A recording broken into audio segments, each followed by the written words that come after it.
você não faz o que alguém está orientando, mas também pensa que é como você quer e continua perdido achando que se encontrou, né? E aí, assim, foi indo, né? Depois disso, minha mãe foi caminhar para uma igreja pentecostal, que foi uma Assembleia de Deus, porque ela havia sido batizada com o Espírito Santo. Aí você se encontrou. Na verdade, olha que interessante, né? A minha primeira vez que eu entrei numa igreja pentecostal, numa Assembleia de Deus, que foi a que minha mãe passou a desenvolver os dons e tal, minha experiência foi péssima, Lu. Eu entrei e quando eu saí, eu disse assim para minha mãe, mãe, nunca mais eu venho aqui. Uau. E aí ela disse assim, ué, por quê? Eu falei, eles gritam muito. Não é possível. Deus anotou isso e falou, Espere e verá. Eu achei um ambiente extremamente conturbado. Por isso que eu super entendo quando alguém comenta na minha rede social ou assiste algum vídeo meu pela primeira vez. Eu já recebi tantos pedidos de perdão de tantas pessoas. Eu queria te pedir perdão porque eu te odiava. Eu queria te pedir perdão porque eu não gostava de você. Eu queria... Porque é aquela coisa, né? Você grita muito e tal. E eu super entendo, super entendo. E até explico, né? Que não é um poder, uma carga que desceu para gritar, não. Minha família inteira fala alto. A gente fala assim cruzado. Tá um aqui falando contigo e o outro falando... Eu ia ficar perdida. Não, é um fio desencapado lá em casa.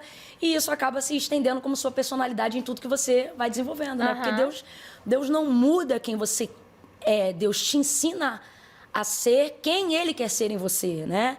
Então, assim, Ele vai preservando. Deus respeita muita coisa, né? Na nossa identidade, né? Foi Ele que nos criou. Então, isso só se desenvolveu para a cadência, para o ritmo da ministração, mas isso já era uma realidade quando eu estudava. Eu acredito que por não ser nada na personalidade que penda negativamente para o seu caráter, aí acaba não tendo tanta necessidade, né, de modulação. Mas um podcast como esse, por exemplo, é uma oportunidade legal o pessoal ver que eu não sou louca, nem nada, né? Senão eles dizem, você só grita, você... Vindo no aeroporto essa semana, viajando, um rapaz assim de longe reconheceu, e aí um apontou pro outro e falou assim, olha, é a fulana. E aí ele citou o meu nome, aí o outro, um terceiro que estava na roda falou assim, mas quem é ela? E o outro definiu assim, aquela que grita. Eu falei... Essa é a minha definição? Eu falei, meu Deus, isso é assim? Mas eu falei, Senhor, amém. Se é né? É meu jeito, não dá pra você, né? E é a cadência, é o ritmo. E eu acabei me encontrando também nesse sentido pentecostal, onde te dá essa liberdade. Mas, sinceramente, hoje eu acho muito bacana ver que essa bolha tá furando. E assim, você sabe que foi uma oração que eu fiz um dia acerca do ministério que o Senhor me confiou. E por ter vindo do mundo...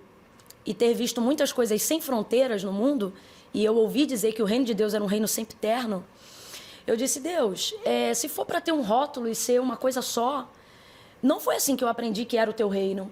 Então, assim, mexe na minha vida e no ministério que o Senhor me confiou, de forma que o Senhor me leve a crer se eu estou certa ou se eu estou errada. Se eu estou errada, eu vou precisar que o Senhor mude a minha mentalidade, porque eu não consigo ver teu reino assim com tanta barreira. Eu queria de verdade que as placas se destinassem a ter a finalidade que elas têm, ficarem do lado de fora. Por mais que elas carreguem uma identidade, é como um nome. Conhecer o seu nome não me faz saber quem você é. É isso mesmo. Só me faz saber seu nome. Então, assim, eu tinha essa preocupação porque eu percebi que estava ficando muito nichado aquilo que Deus fazia na minha vida por causa de um segmento, seja ele denominacional ou até pelo meu jeito de agir. E isso me preocupou de verdade. Eu acho que você tem que saber quando o seu ministério está transitando dentro de uma área mais humana do que divina. E eu falei, Senhor, eu percebo que tem um preconceito muito maior, às vezes, do lado de quem tem um estereótipo mais religioso, mais conservador. Só que, Senhor, tem também um preconceito um pouco do outro lado, de quem não tem esse perfil tão conservador. Conservador que eu digo não é na lei do Senhor, nem nada. Visualmente falando, estereotipado, né? Um estereótipo. Mas também olha do outro lado e não se sente representado por um irmão só porque veste diferente, só porque tem um ritmo de pregar diferente. E eu dizia, Senhor, na verdade eu percebo isso dos dois lados. Então, se o Senhor quiser usar alguém que acredita que isso é uma barreira que não precisa haver entre nós, eis-me aqui, começa com o ministério que o Senhor me confiou. Uau. E eu me lembro que eu pedi ao Senhor que me respondesse naquele período em 7 dias, para que eu não me confundisse naquela comunicação, achando que era coisa da minha cabeça, ou que era coincidência, ou que era projeção ministerial, mas que o Senhor fosse assertivo, ou que eu fosse assertiva no entendimento da resposta de Deus sobre aquilo. E foi uma experiência muito bacana, porque eu me lembro que naquela ocasião, são amigos até hoje, né? E eu me lembro que naquela ocasião, a pastora Denise do Bola de Neve me ligou para ministrar no maior congresso que eles têm, o internacional, que eles faziam até numa estância que é para caber todo mundo. E eu fiquei maravilhada, porque, em tese, dentro de uma visão extremamente conservadora, a bola era o que seria mais chocante dentro daquele contexto. E eu falo isso aqui abertamente porque já contei esse testemunho lá várias vezes.